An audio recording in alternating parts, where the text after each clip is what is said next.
inspirasi, inforia, Islami, semuanya linkit. Bismillah.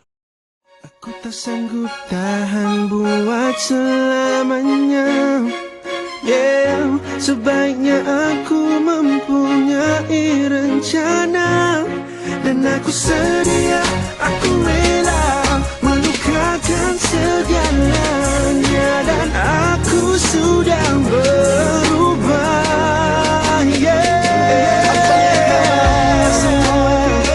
Semua ku beri, bagaimana ku pulang, bagaimana ku sedang cari, ku ingin jalan sana, tolong tunggu sikit. Semua ku beri, bagaimana ku pulang, aku sedang cari, ku ingin jalan sana, tolong tunggu sikit, tolong tunggu sikit.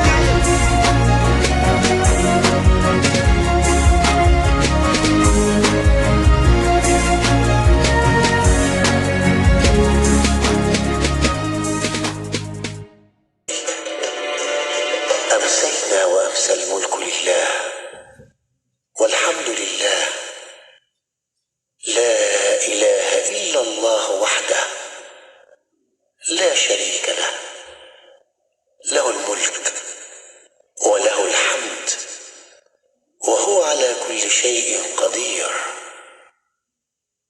رب أسألك خير ما في هذه الليلة وخير ما بعدها، وأعوذ بك من شر ما في هذه الليلة وشر ما بعدها. رب أعوذ بك من الكسل وسوء الكبر. رب أعوذ بك من عذاب في النار وعذاب في القبر. Kami dan seluruh kerajaan memasuki waktu petang karena Allah. Segala puji bagi Allah. Tiada sesembahan yang berhak disembah melainkan Allah semata. Tiada sekutu baginya. Semua kerajaan hanya miliknya, dan segala pujian hanya untuknya. Dia maha berkuasa atas segala sesuatu. Wahai Tuhanku, aku memohon kebaikan yang ada di hari ini dan setelahnya. Sebaliknya aku memohon perlindungan dari keburukan yang ada di hari ini dan setelahnya. Wahai Tuhanku, aku berlindung kepadamu dari kemalasan dan buruknya umur tua. Wahai Tuhanku, aku berlindung kepadamu dari azab neraka dan azab kubur. Allahumma salli ala Muhammad tibbil qulubi wa dawaiha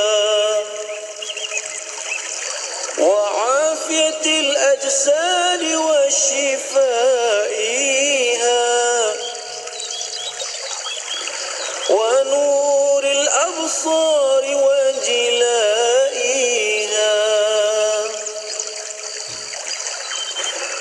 Allahumma salli ala Muhammad tibbil qulubi wa dawaiha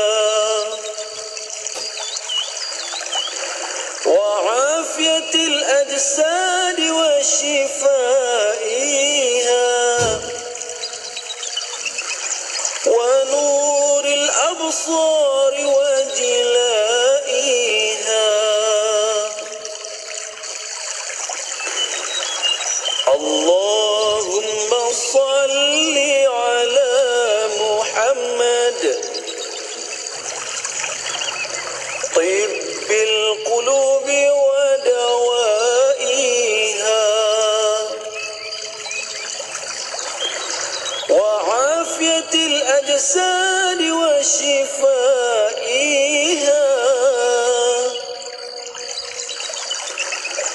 wa nuril absari wa jilaiha wa ala alihi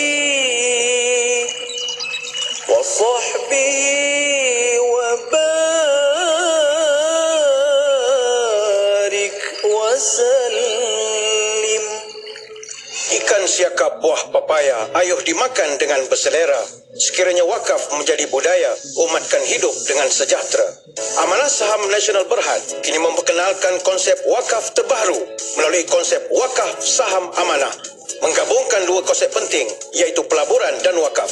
Ayuh, jangan melengah lagi. Jom berwakaf bersama ASNB untuk pengurusan yang lebih profesional dan telus. Pesanan dari saya, Fadli Shah bin Alauddin.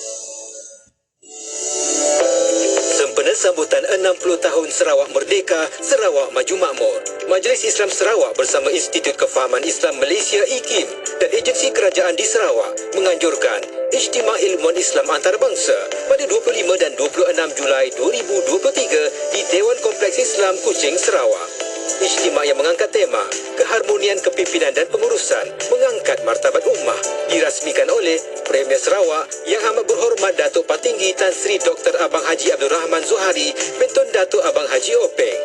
Jangan lepaskan peluang untuk menonton secara langsung majlis perasmian yang akan dibawakan kepada anda pada 25 Julai 2023 jam 3 petang. Anda juga boleh mengikuti acara penuh sepanjang program berlangsung menerusi FB Live di Facebook Institut Kefahaman Islam Malaysia dan laman web TV IKIM di www.tvikim.my. Untuk maklumat lanjut, layari laman web IKIM www.ikim.gov.my. Komputer, sila aktifkan pakej iklan promosi Julai 2023. Baik Tuan, sila pilih pakej iklan yang Tuan inginkan. Baiklah, iklan beli satu percuma satu untuk semua jenis pakej iklan yang ada di IKIM. Baik Tuan, kami aktifkan. Pakej Rose, beli satu percuma satu aktif. Pakej Daily, beli satu percuma satu aktif. Pakej Target dan pakej Travelling, beli satu percuma satu aktif. Baiklah, terima kasih komputer. Ya, berita gembira kepada semua pengiklan dan peniaga di seluruh Malaysia. Kami di Radio IKIM kini mengadakan pakej iklan mega. Beli satu percuma satu khas untuk anda. Anda beli satu, kami berikan satu lagi pakej iklan secara percuma. Jadi, beli satu, dapat dua. Beli dua, dapat empat. Beli tiga, dapat enam. Tunggu apa lagi? Hubungi kami di talian 019-650-7976 sekarang juga. Ruang iklan adalah terhad, tertakluk kepada permainan syarat. Anda kini sedang mendengar Destinasi IKIM bersama Mona Jasman.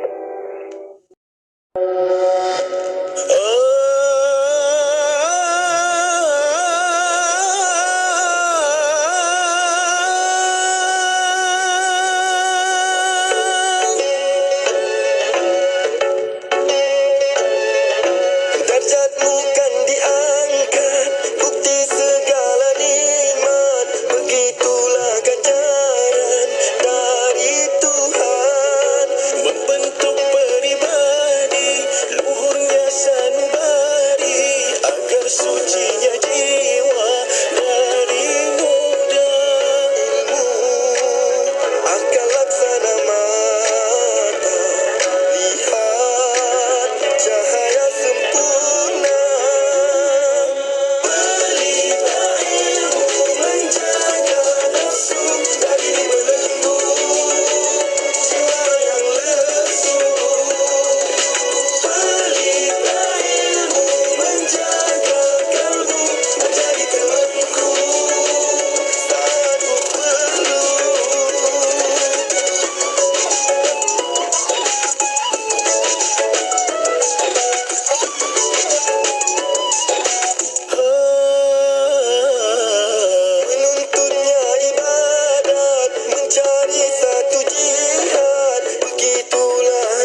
tanpa ibu bapa memang menyulitkan saya. Alhamdulillah, saya telah dibantu oleh Sadaqah House untuk melanjutkan pelajaran. Bantulah lebih ramai anak yatim seperti saya. Hulurkan sumbangan ke dana anak yatim Sadaqah House di akaun Bank Islam 140-108-888-88 atau layari Facebook dan Instagram Sadaqah House. Heran betul lah. Rumah awak banyak kucing. Tapi sofa cantik je. Tak ada koyak pun. Kucing tak cakap ke? Ini sofa Ella Furniture. Sofa anti cakap. Itulah aku biarkan si Oya duduk atas sofa. Bulu pun tak lekat. Anda yang beli kucing tu, nak masuk rumah baru atau nak beli sofa, dapatkan sofa Ella Furniture. Fabrik anti cakar dengan 200 warna untuk disepadan dengan dinding rumah. Layari FB Ella Furniture Malaysia atau ke showroom di Bukit Jelutong, Shah Alam. Unishams membuka permohonan ambilan pelajar baru sesi kemasukan Ogos 2023. 42 program berbagai bidang ditawarkan di peringkat asasi, diploma, sarjana muda, masters dan PhD. Pengajian berintegrasikan duniawi dan ukhrawi. Program pengajian diiktiraf MQA dan pembiayaan pendidikan disediakan. Mohon sekarang di www.unishams.edu.my atau hubungi 04 415-5051. Jadikan Unishams destinasi pengajian pilihan anda. Jom masuk Unishams. Siti, kamu ni kejap solat, kejap tak. Jangan buat main-main, Siti. Sibuk, Mak. Masa terhad sikit. Manakah nak rehat untuk makan lagi? Nak cuci makeup sebelum solat lagi? Dah tahu masa tu terhad. Carilah sesuatu yang memudahkan. Kamu tengok Sisa tu. Sempat aja dia nak bersih dan tanggalkan makeup sebelum wuduk. Dia pakai Hot Set Kosmetik Nuraisa, Mak. Nuraisa Kosmetik mesra wuduk tu. Habis tu, kenapa kamu tak pakai Hot Set Kosmetik Nuraisa juga? Nuraisa kan kosmetik mesra wuduk. Wari-wari saya Radio Ikim kat Seremban 102.7 FM. Dongai ya.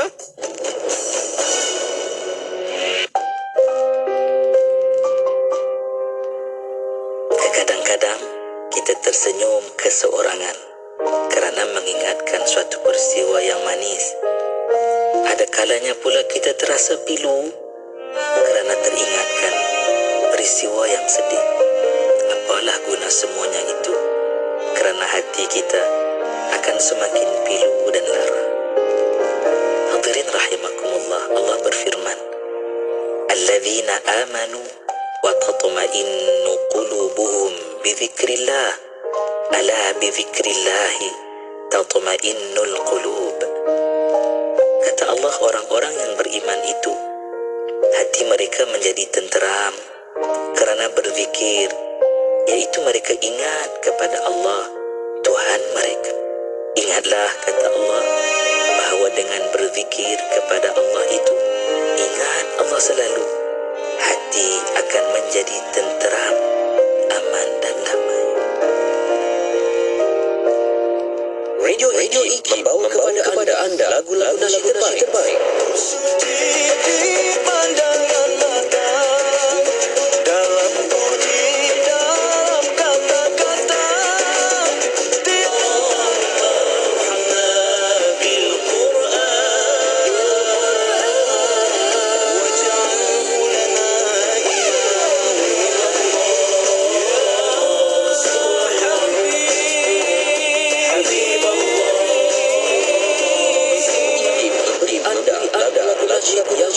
mengusik jiwa. Ikim, inspirasi Suria Islami.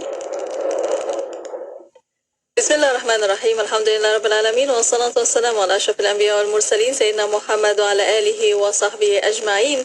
Rabbi shrah li sadri wa yassir li amri wahlul 'uqdatam min lisani yafqahu qawli. Assalamualaikum warahmatullahi taala wabarakatuh kepada para pendengar yang masih setia bersama kami. Untuk waktu ini di destinasi Ikim, alhamdulillah, untuk setiap hari Rabu, insyaAllah petang ini kita akan membawa kepada anda rancangan Fas'aluna Tanilah Kami, dan untuk anda boleh tonton di YouTube Ikim Media. Dan untuk soalan pertanyaan, kita akan buka ruang dan peluang untuk anda hantarkan melalui WhatsApp konti 0112900404 dan juga boleh tinggalkan di YouTube Ikim Media.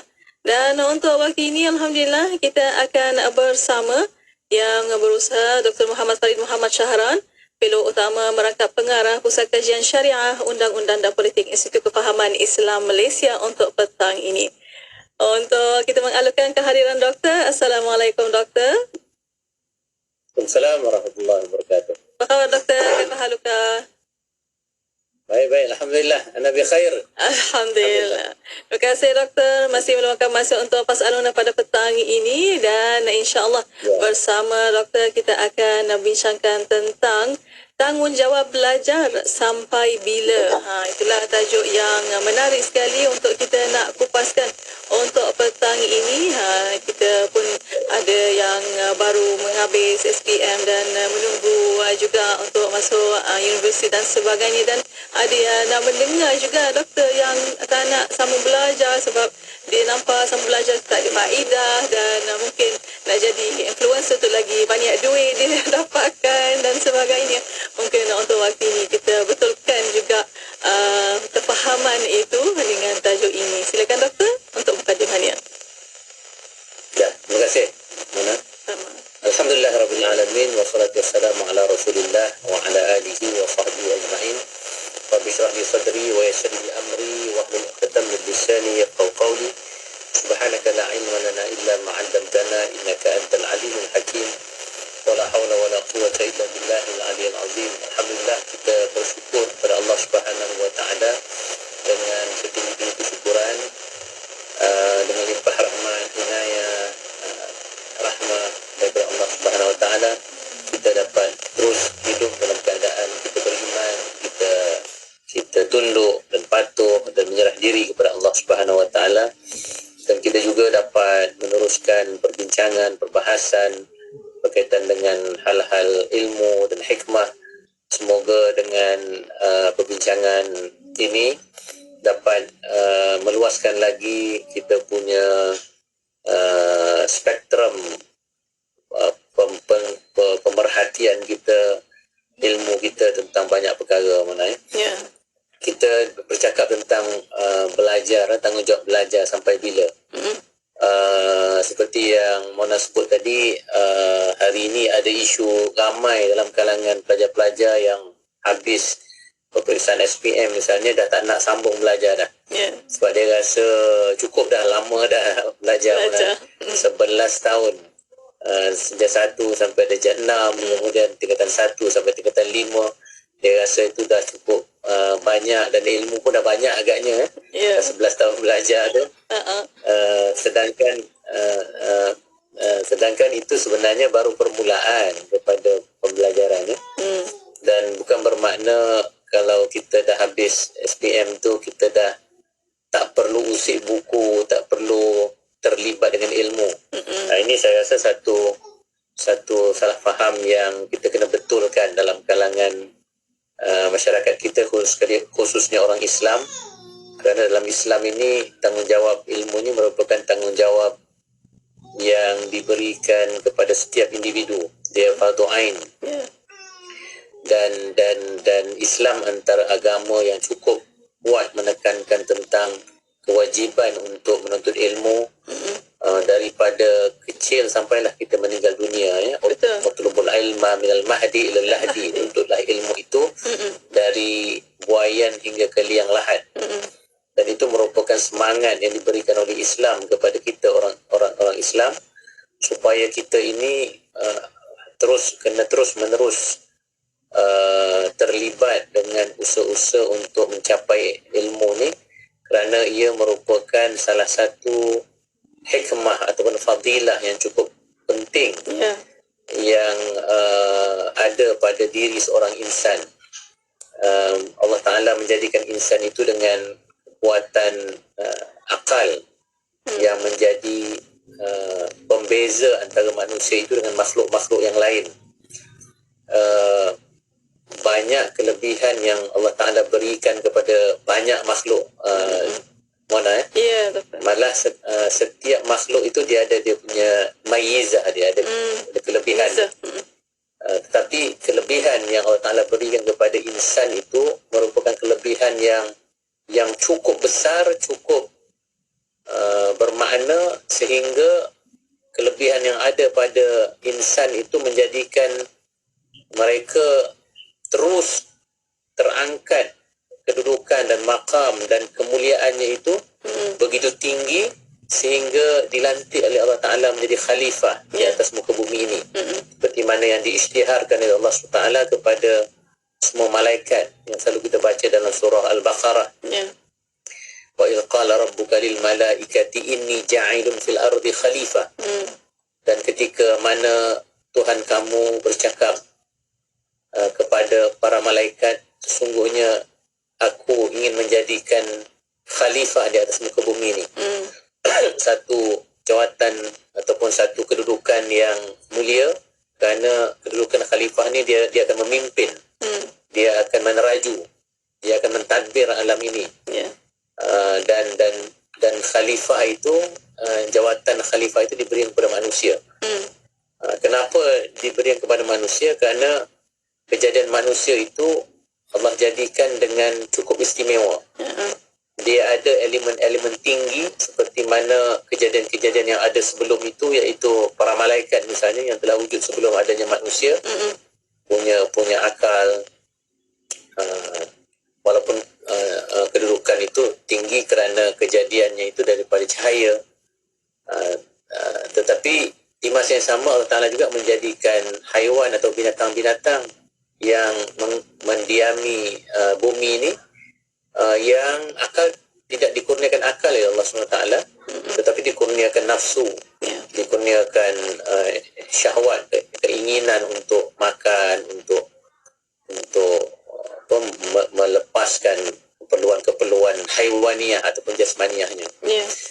Tetapi pada manusia, bila Tuhan jadikan khalifah Nabi Adam itu, Tuhan menjadikan begitu special ciptaan manusia itu, kerana ada dua-dua sekali, ada syahwatnya, ada nafsunya, tetapi ada akal juga. Jadi manusia ni dia berada dari segi kejadian, maknanya dia berada di dia berada di tengah-tengah antara kejadian yang tinggi iaitu malaikat, dan kejadian yang rendah seperti haiwan-haiwan yang hanya ada nafsu sahaja. Tetapi dengan adanya dua elemen pada manusia itu, dari segi potensi itu manusia dia boleh sebenarnya naik lebih tinggi daripada para malaikat. Dan dari segi potensi juga dia boleh turun lebih rendah daripada haiwan. Masya-Allah. Jadi itu hebatnya manusia ni, dia very dynamic. Sebab itu ada manusia yang dia lebih hebat daripada para malaikat.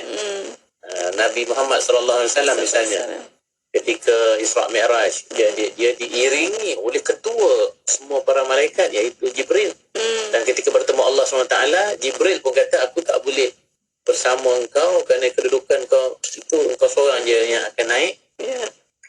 Dan para malaikat diperintahkan untuk sujud kepada Nabi Adam setelah Nabi Adam itu dijadikan oleh Allah Ta'ala. Itu juga sebagai satu simbol atau petanda mulianya manusia itu, sekiranya mereka menggunakan akal mereka itu dengan baik untuk mengawal, untuk memelihara, untuk mentadbir dia punya jasad dan juga anggota-anggota haiwani yang ada dalam diri mereka. Tetapi seperti yang kita sebut tadi, ada juga manusia yang nilai akhlaknya buruk apa semua, akhirnya dia meletakkan dirinya lebih rendah lagi. Laqad khalaqnal insana fi ahsani taqwim, kata Allah Ta'ala dalam surah At-Tin yang kita selalu baca itu, sungguhnya aku telah jadikan manusia itu dia sebagai sebaik-baik jadian, thumma radadnahu asfala safilin, kemudian kami turunkan dia, kami pulangkan dia, kami jatuhkan dia di bawah pada yang paling bawah, kedudukan yang paling bawah. Itu merujuk kepada orang yang gagal untuk menggunakan kelebihan hikmah akal yang digunakan Allah Ta'ala tadi untuk menjadikan dirinya mulia. Dia telah merendahkan dirinya lebih rendah pada malaikat. Jadi sebab itulah nanti kita kaitkan kenapa ini penting. Maknanya kejadian ini penting untuk akhirnya kita menggunakan akal kita ni dengan baik untuk kita belajar, supaya kita terus menjadi seorang insan yang ada kemuliaan di sisi Allah dan di sisi manusia. Ya, insya-Allah. Terima kasih doktor atas pencerahan dan mukadimahnya. Dan untuk waktu ini, doktor dan para pendengar, kita akan berehat seketika. Kita akan kembali selepas ini. Untuk para pendengar, boleh hantarkan soalan anda melalui WhatsApp konti 01129004 dan juga boleh tinggalkan soalan anda di YouTube IKIM Media. Berehat seketika pada waktu ini, kembali selepas ini untuk anda terus setia bersama kami hanya di Destinasi IKIM. Ikuti perkembangan-perkembangan terkini Radio IKIM di Instagram. Anda boleh type ikim.my dan follow. Jangan lupa untuk pasang notifikasi supaya tidak terlepas cerita terbaru Radio IKIM. IKIM, inspirasi euforia Islami. Pernah sekali para sahabat yang tidak bekerja bertanya kepada Rasulullah, mengkhabarkan tentang mereka selalu dikalahkan oleh orang-orang yang bekerja, yang berniaga. Lalu Nabi ajarkan kepada mereka zikir subhanallah 33 kali, alhamdulillah 33 kali, tahmid takbir, dan disudahi dengan la ilaha illallah wahdahu la syarikalah lahul mulku wa lahul hamdu yuhyi wa yumiitu wa huwa ala kulli syai'in qadir. Lalu mereka datang lagi kepada Nabi mengkhabarkan orang yang kaya itu juga berzikir yang sama, orang yang bekerja itu berzikir yang sama. Lalu Nabi SAW mengatakan itulah dia kelebihan yang Allah bagikan kepada orang kaya yang bekerja, orang kaya yang menginfakkan hartanya di jalan Allah. Kerana itu hadirin, bagaimana untuk kita berzakat? Zakat itu dituntut. Kalau tidak punya harta, ternyata orang yang bekerja dan punya lebihan harta itu untuk dizakatkan, mereka mendapat kemuliaan. Mereka itu akan mengatasi orang-orang yang tidak bekerja kerana mereka tidak boleh memiliki harta untuk dizakatkan. Negeri Sembilan 102.7. Nasiruddin At-Tusi. Nama penuh beliau ialah Abu Ja'far Muhammad Ibn Muhammad Al-Hasan. Beliau dilahirkan di Tus, Iran pada tahun 597 Hijriah bersamaan 1202 Masehi dan memulakan hidupnya dengan bergiat dalam bidang keilmuan di Tus. Apabila Hulagu memulakan serangan bagi meluaskan jajahan takluknya, Nasiruddin telah turut serta dalam gerakan tersebut. Disebabkan keteguhannya, beliau dilantik sebagai penasihat kepada Hulagu. Kewibawaan beliau dalam bidang politik semakin ketara kemudiannya dengan pelantikan beliau sebagai penasihat Abaqa bin Hulagu. Semasa Hulagu menyerang ibu kota Baghdad, Nasiruddin ada bersama-sama dengannya. Beliau kemudian menetap di kota ilmu ini sehingga meninggal dunia pada tahun 672 Hijriah bersamaan 1274 Masehi dan dikebumikan di Mashhad Al-Kazimiyah.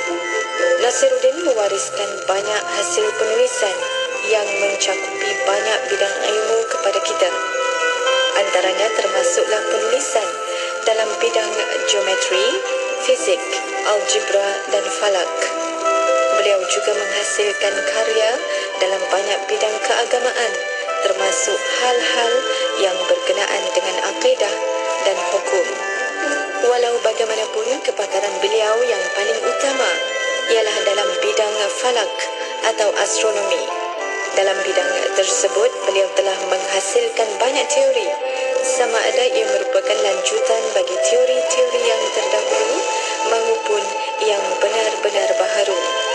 Sebagai mengiktiraf kebolehan beliau dalam bidang ilmu falak ini dan dengan tujuan memperoleh faedah daripadanya, Hulagu telah membina sebuah pusat kajian cakrawala yang besar di Turkistan untuk Nasiruddin, iaitu pada tahun 657 Hijriah. Petikan daripada buku Tokoh-Tokoh Kesarjanaan Sains Islam, hasil tulisan Profesor Datuk Dr. Mahmud Zudi Haji Abdul Majid.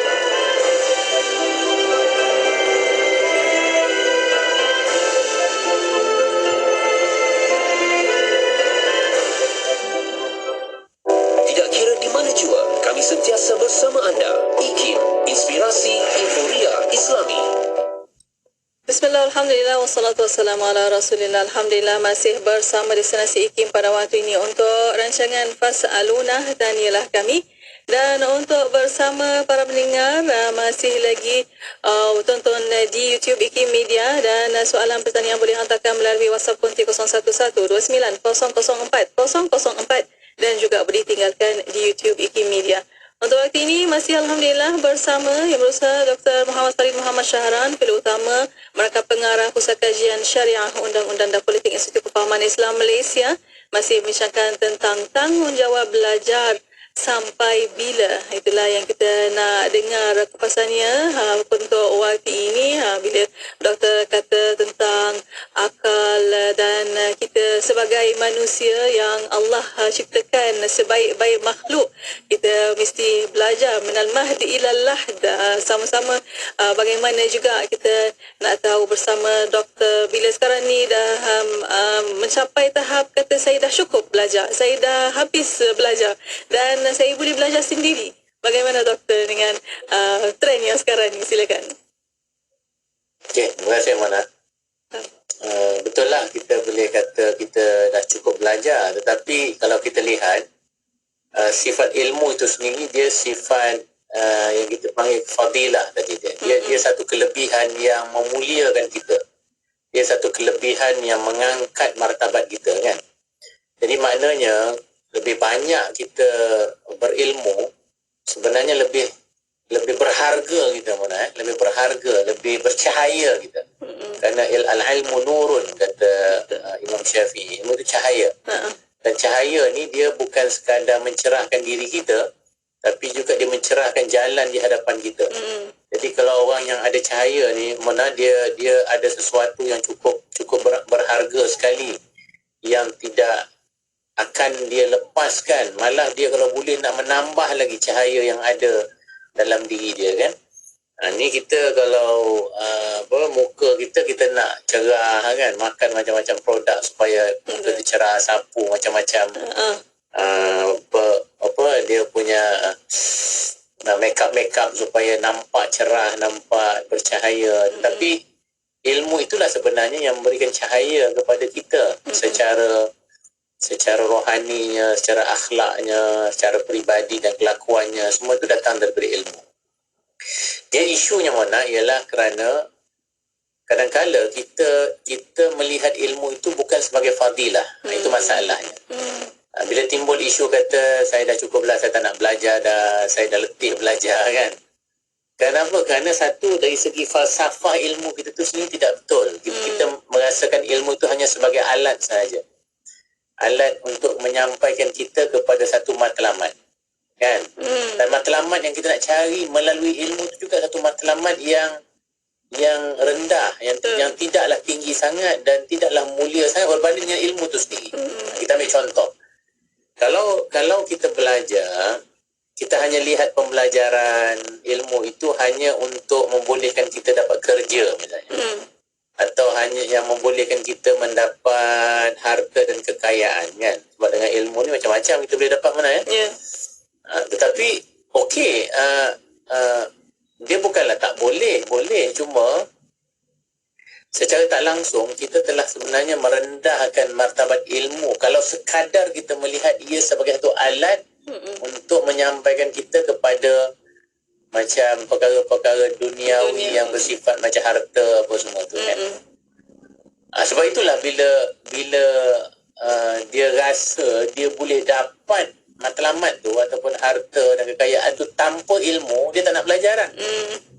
Kan? Hari ni macam Mona sebut lah, kalau nak jadi kaya, jadi influencer, nak lebih kaya daripada orang yang sekadar belajar, kan? Tinggi-tinggi apa semua ni. YouTuber ke, ataupun buat bisnes terus lah, kan? Buat bisnes terus. Betul. Itu kerana kita sudah meletakkan matlamat tertinggi kita tu hanya untuk jadi kaya, kan? Itu matlamat kita yang paling tinggi yang kita nak carilah. Tetapi sebenarnya kalau kita fikirkan apa yang saya sebut awal-awal tadi, bila Tuhan jadikan kita ni manusia, Tuhan telah menjadikan akal kita tu satu fakulti ataupun satu alat yang cukup penting dan mengangkat martabat dan kemuliaan insan. Sebenarnya kita memenuhi keperluan akal kita tu pun sudah menjadikan kita cukup tinggi, mulia dan kaya. Bukan kaya harta sajalah. Kita kaya dari sudut kelebihan, kan? Kelebihan. Imam Ghazali ada bagi satu pemisalan yang cukup cantik. Dia kata Contohnya antara kuda dengan keldai, dia kata. Kuda dengan keldai ni dua-dua ada kelebihan. Dua-dua itu adalah alat pengangkutan kan, alat pengangkutan untuk bawa barang, untuk bawa manusia. Pada zaman dululah, zaman Imam Ghazali dulu, kuda dan keldai itu antara kenderaan yang paling penting. Tapi kata Imam Ghazali, keldai ni dia ada kelebihan yang tak ada pada kuda, iaitu kelebihan bonggol dia tu lebih sikit. Dia ada banyak bonggol kat badan dia. Itu kelebihan lah tu, lebih kan, lebih daging atau lebih tulang ke apa semua. Tetapi berbanding dengan kuda yang mungkin dia tak banyak sangat bonggol, dia smooth saja dia punya badan tu kan. Tetapi kuda dia ada kelebihan lain yang tak ada pada baral ataupun keldai, yang menjadikan kuda tu lebih tinggi martabat dia daripada keldai tadi, iaitu berlari laju. Kelajuan itu, kepantasan berlari. Sebab itulah dari segi kategori walaupun dalam satu kategori keldai dengan kuda, tapi kuda tu jauh mendahului keldai kerana kehebatan dia berlari laju. Sebab itu dalam peperangan ke apa semua, kuda akan digunakan sebagai pengangkutan untuk panglima-panglima yang berada di hadapan. Misalnya keldai orang tak bawa pergi perang mana. Betul. Slow sangat kan, slow sangat. Tak ke kuda mana. yes kan. Untuk bawa barang pun, kalau ada barang-barang ni dengan kuda lebih cepat. Kereta kuda ke apa semua kan lebih laju hanya dengan keldai saja. Jadi itu satu permisalan dan perbandingan yang Imam Ghazali bagi.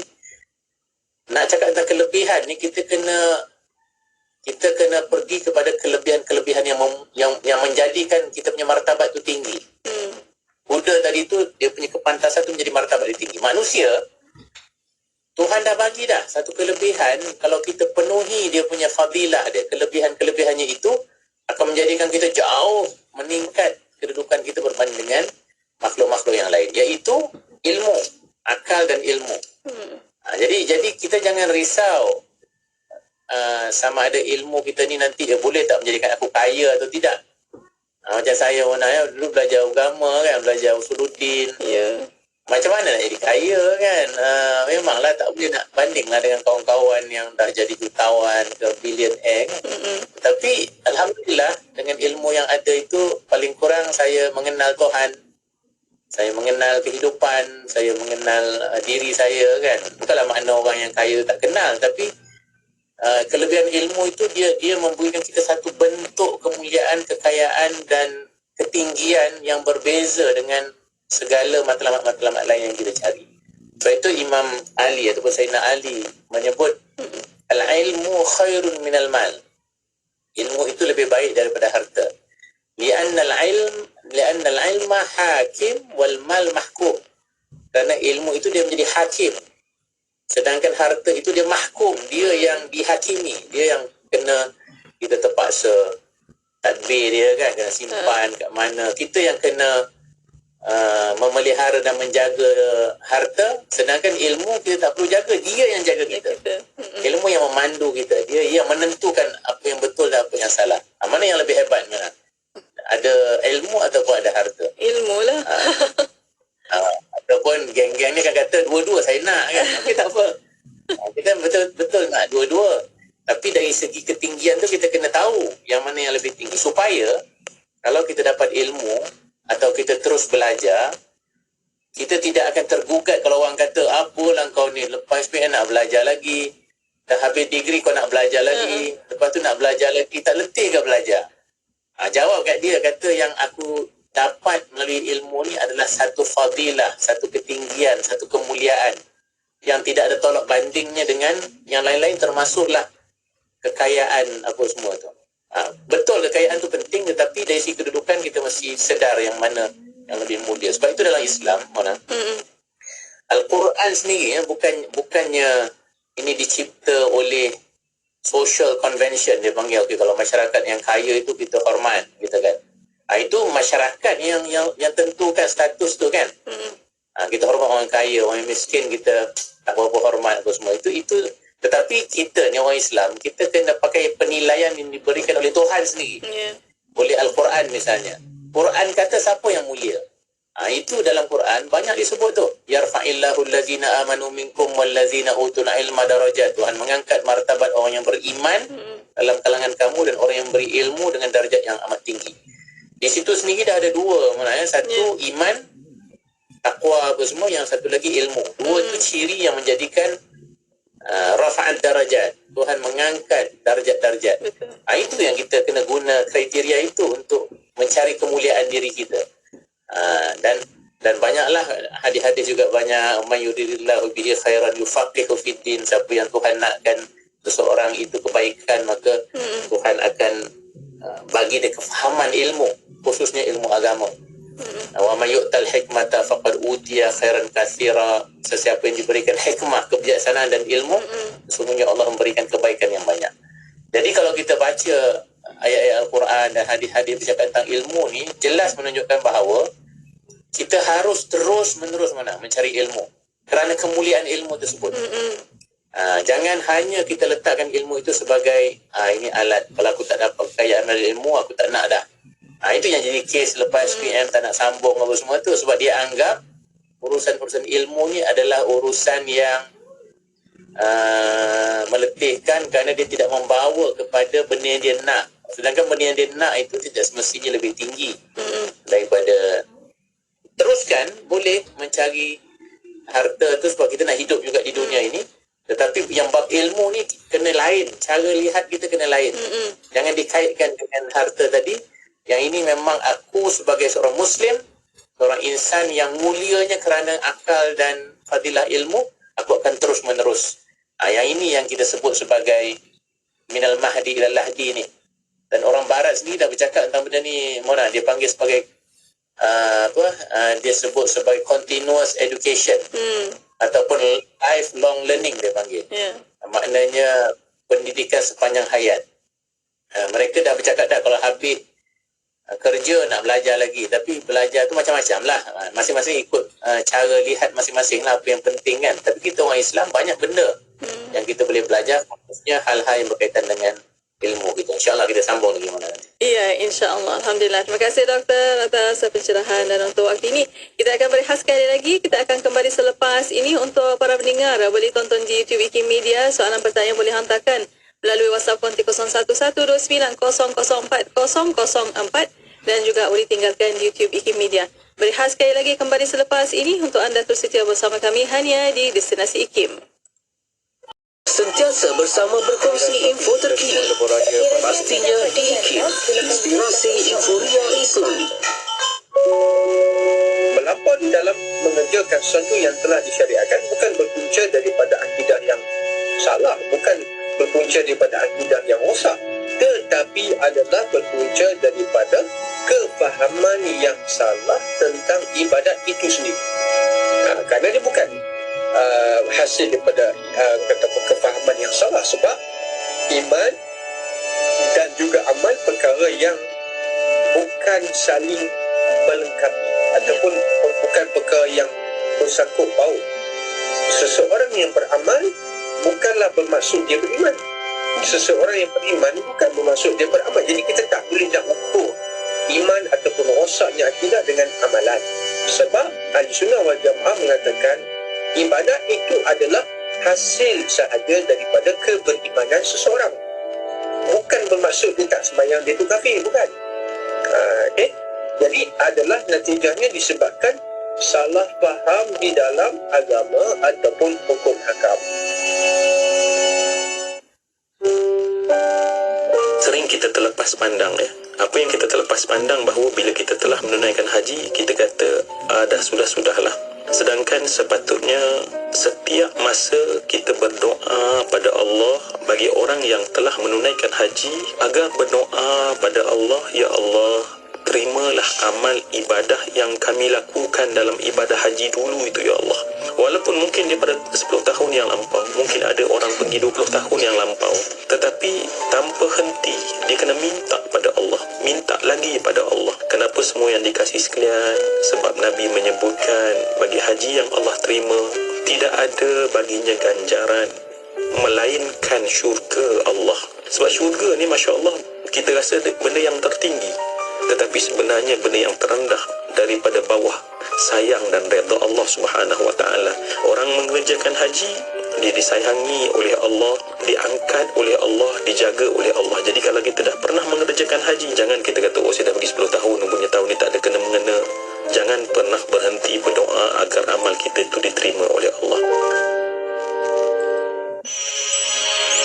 Kota Baru 89.8 FM. Inspirasi Inforia Islami hanya di Radio Institut Kefahaman Islam Malaysia. Terima kasih kepada anda yang masih setia bersama kami untuk waktu ini. Masih bersama Destinasi IKIM untuk rancangan Fas Alunah dan ialah kami, dan Alhamdulillah masih bersama Yang Berusaha Dr. Muhammad Farid Muhammad Shahran, Fellow Utama Merangkap Pengarah Pusat Kajian Syariah Undang-Undang dan Politik Institut Kefahaman Islam Malaysia, yang masih membincangkan tentang tanggungjawab belajar sampai bila. Itulah doktor, mungkin kita nak jawab soalan ini. Tanggungjawab sampai bila ni doktor? Kita dah belajar, silakan. Ya. Sampai bila-bila, sampai bila-bila. Sampai mati. Sebab kalau lihat pada hadis tu memang jelas, minal mahdi ilal lahdi, sampai ke liang lahat. Kenapa begitu? Kenapa sampai bila-bila tu? Kerana pertama, kita dah sebut tadi bahawa ilmu ini dia satu benda yang kita sentiasa kena tambah, kerana dia memberikan kita pertambahan dari sudut cahaya tu. Kan semua orang nak berada dalam cahaya, dalam pencerahan, dalam keadaan mengetahui. Itu satu kelebihan tu. Kita ni kecil tu, aku nak tahu tak, aku ada rahsianya. Selalunya kalau macam tu sungguh-sungguh kita nak beritahu, dan orang yang tak tahu tu kata bagi tahulah. Jadi maknanya orang yang mengetahui sesuatu tu ternyata ada kelebihan berbanding orang yang tak tahu. Dan Quran cakap benda yang sama, kul hal yastawil ladzina la ya'lamun wal ladzina la ya'lamun. Katakan, adakah sama orang yang mengetahui dengan orang yang tak tahu? Itu sendiri jelas menunjukkan orang yang mengetahui itu lebih. Lebih-lebih lagi kalau yang kita tahu itu benda-benda yang tinggi mana, benda-benda yang mulia.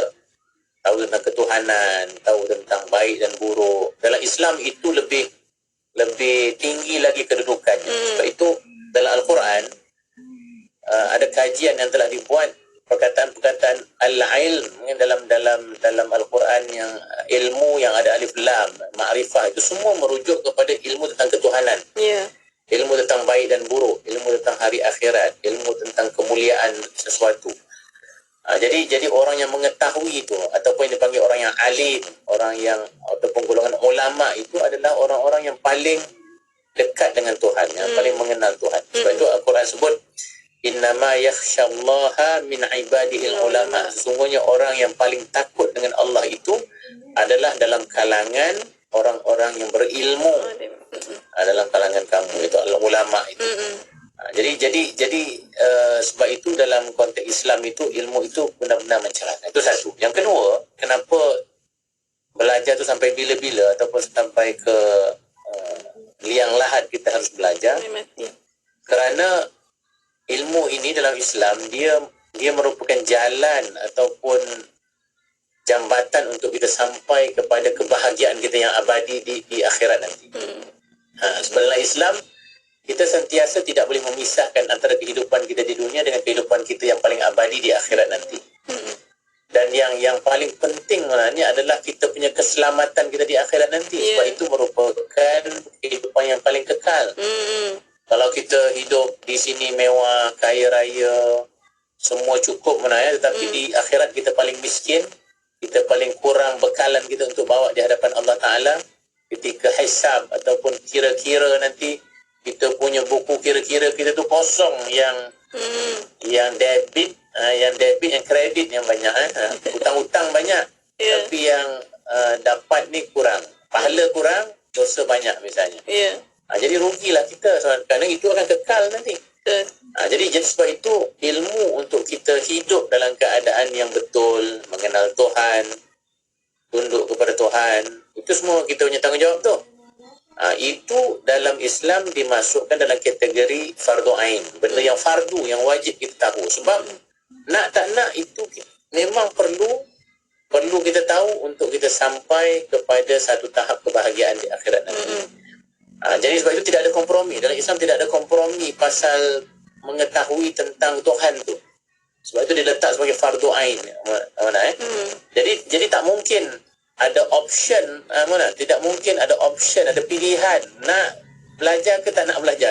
Dalam Islam, kalau bab mengenal Tuhan itu dia wajib. Fa'lam annahu la ilaha illallah. Wa qada rabbuka alla ta'budu illa iyyah. Semua dalam bentuk perintah. Hendaklah kamu mengetahui bahawa tiada Tuhan yang layak disembah melainkan Allah. Tuhan telah merintahkan kamu. Sesungguhnya tidak ada Tuhan yang layak disembah melainkan Allah, kan? Jadi semua perintah-perintah mengenal Tuhan itu merupakan satu perintah yang wajib kita ketahui. Jadi tak adalah option mana, tak ada pilihan. Untuk belajar ni kita terus menerus saja dan terus menerus. Dan sebab itu dia satu jihad, dia satu mujahadah. Belajar ni dia satu mujahadah. Kena ada mindset tu. Kalau kita tidak ada mindset belajar tu satu jihad, mujahadah, itu yang kata, letih dah 11 tahun dah saya belajar. Saya dah tak nak ada kena mengena dengan buku dah. Kan? Dah tak ada langsung dah buku dah. Lepas tingkatan 5 tu, semua buku-buku dia dah buang dah. Dah terbang kan? Dah. Terbangkan. Dah terbang dah. Dalam lemari semua tak ada buku. Benda lain yang ada. Jadi tak betul tu. Cara kita melihat tak betul. Tetapi, kena ada. Pertama, kefahaman tu kena betul. Yang kedua, kesungguhan kena ada. Kesungguhan kena ada. Kerana bab ilmu ni mana, dia bab yang kita tidak boleh nafikan, dia memang ada cabaran, ada kesukaran, ada mujahadah. Nak faham sesuatu misalnya. Kan, baca buku, kita baca selai dua dah tertidur lah mana. Kadang-kadang baca buku-buku yang serius ke apa semua. Tapi tetap kita kena baca, kan, baca Quran, kita kena baca. Sebab di situ kita mendapat ilmu tentang Allah, tentang hari akhirat, tentang kebaikan, tentang syurga neraka. Malah tentang kehidupan kita di dunia ni pun. Orang nak jadi doktor mana, saya tahulah. Sebab salah seorang anak saya yang memang belajar kedoktoran, kita pun kesian tengok dia. Cara pembelajarannya itu, kan. Tetapi itulah kesungguhan yang kena dilalui, itu untuk mendapat satu keistimewaan dari segi ilmu fardu kifayah. Kita belajar untuk kehidupan di dunia ini, untuk menyelamatkan orang daripada sakit, apa semua. Engineering macam tu juga, kan. Nak pastikan binaan-binaan kita buat ni baik, tak runtuh semua, pun kena ada ilmu yang mendalam. Dan kalau kita tengok orang yang belajar pun tidak mudah juga. Jadi nak dapatkan yang dipanggil kebahagiaan dunia, ini dunia lah. Walaupun dunia akhirat tu kita terpisah. Ramai juga orang yang jadi doktor, jadi engineer tu juga orang yang bagus agamanya apa semua. Tetapi lihat, mana-mana pun mana. Nak hidup senang di dunia ni pun susah. Bukan susah, dia kena ada mujahadah. Yang nak ke akhirat nanti pun kena ada mujahadah juga. Jadi nak jadi kaya, yang kata nak jadi kaya tadi pun tidak mudah, kan. Betul. Tidak senang menjadi senang. Tanyalah orang-orang yang kaya pun semua tu.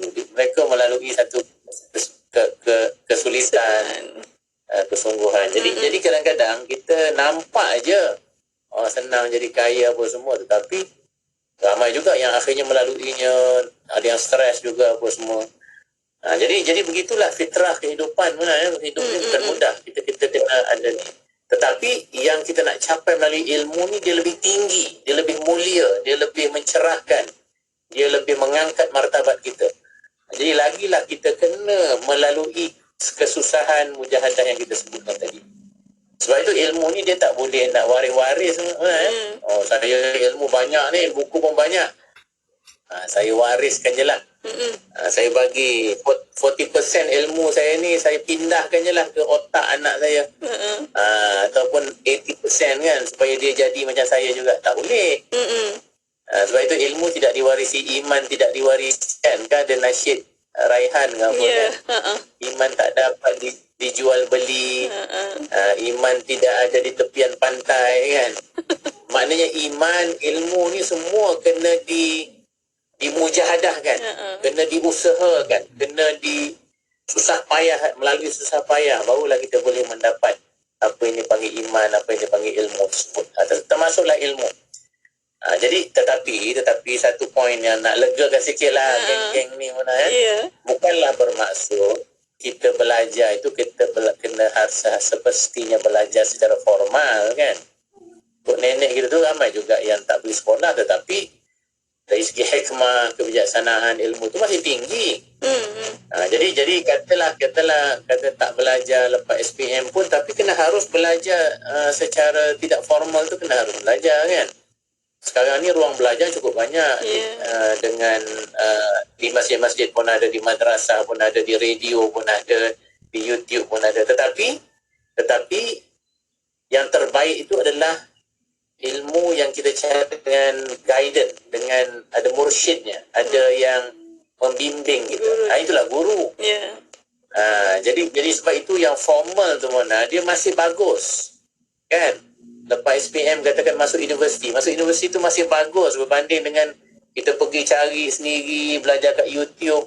Kadang-kadang tidak dikawal, tidak dibimbing. Itu yang kadang-kadang ada yang sesat juga Mona. Betul. Ajaran-ajaran sesat ni pun dia pakai YouTube, pakai social media juga untuk dia menyebarkan ajaran-ajaran yang salah dia.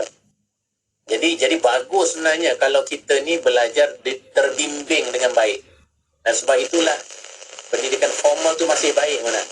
Lepas SPM sambunglah. Kalau ada result yang baik apa semua tu, macam-macam peluang kita boleh belajar.